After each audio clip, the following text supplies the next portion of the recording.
Hey everyone and welcome back to the channel. If you are just getting started with coding interview or want to sharpen your string manipulation skills, you have come to the right place. Today we are tackling a great easy problem from LeetCode: merge strings alternately. This problem is fantastic because it teaches a fundamental pattern. Using pointers to build a new string from two existing one, we are going to cover the problem statement, walk through some examples, and then code two different solutions. A straightforward, intuitive approach and a cleaner, more optimal one. I will explain every line, so let's get started. Alright, let's look at the problem. The task is simple. We are given two strings, word1 and word2. We need to merge them by taking letters in alternating order, starting with word1. The only catch is if one string is longer than the other, we have to append all its remaining characters to the end of the new merged string. Let's use an example. Say word1 is equal to ABC and word2 is equal to PQR. We start with word1, so we take A, then we go to word2 and take P. Our string is now AP. Back to word1 for B, string is APB. Back to word2 for Q, string is APBQ. Back to word1 for C, string is APBQC. Back to word2 for R, string is APBQCR. Now both strings are empty, so our final result is APBQCR. Simple, right? But what about the edge cases? Let's say word1 is equal to AB and word2 is equal to PQRC. Here we have word1 is equal to AB and word2 is equal to PQRS.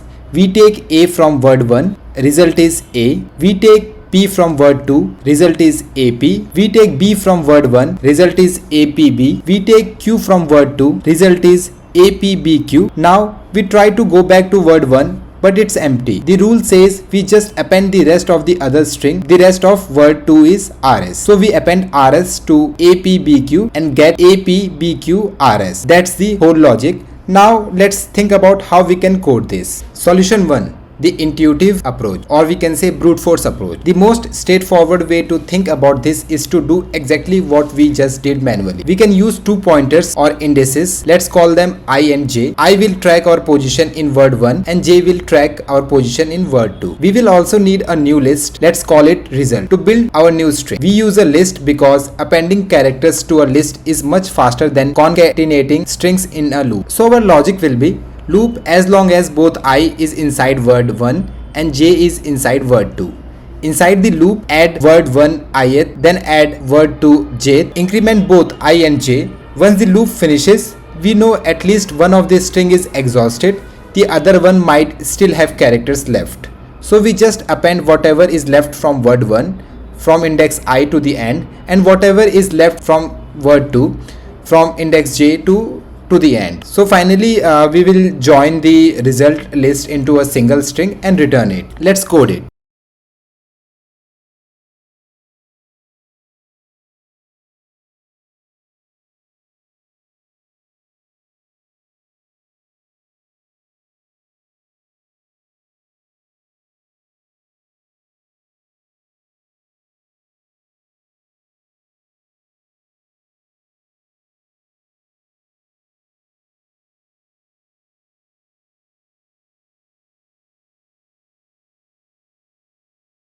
Alright, so solution got accepted. Alright, let's walk through the code line by line. So first we define our function and then we use a list to build the string efficiently and get the length of both of these strings. Then we initialize two pointers for both these strings. Then we will loop as long as both strings have characters left. We are adding the character from word1 and we are adding the character from word2 and then moving both the pointers forward. So after this loop, one of the string might have left over. So the slice operator appends the rest of the string. If the string is already exhausted, it just appends nothing. So this will append the remaining characters from word1 and this will append the remaining characters from word2. And then in the end, we join the list of the characters into a single string, and then we will return the final output string. So this solution works perfectly, but we can do it even cleaner without the extra steps after the loop. So now the question is, can we optimize this approach? Yes, we can. The solution is, we just saw a bit clunky. We have one loop for the alternating part and then 2 extra lines for the leftovers. So the optimal solution handles everything in a single loop. How? Instead of looping while both strings have characters, we will loop for as many times as the length of the longer string. Inside the loop, we will use a single pointer I. We will check is I is a valid index for word 1. If yes, append word 1 ith character. Then we will check is I is valid index for word 2. If yes, append the word 2 ith index character. So let's trace this with our example. Word 1 is equal to AB and word 2 is equal to PQRS. Let's check the optimal solution with our example. Word 1 is equal to AB and word 2 is equal to PQRS. The max length is 4. So our loop will run 4 times for I in 0, 1, 2 and 3. For I is equal to 0, is 0 is less than length of word 1? Yes. So we will append A. Then we check is 0 is less than word 2, means length of word 2. Yes, append P. So our result is now AP. For I is equal to 1, we will check that length of word 1 is greater than 1. Yes, so we will append B. Then we will check length of word 2 is greater than 1. Yes, we will append Q. Now our result is APBQ. For I is equal to 2, we will check length of word 1 is greater than 2. No, then we skip. Then we will check word 2. Length of word 2 is greater than 2. Yes, append R. Now our result is APBQR. For I is equal to 3, we will check length of word 1 is greater than 3. No, we skip. Then we check length of word 2 is greater than 3. Yes, we append S. Now result is APBQRS. The loop finishes and our result list is perfect. The single loop handles both the alternating path and the leftover part seamlessly. Let's see how we can code this solution.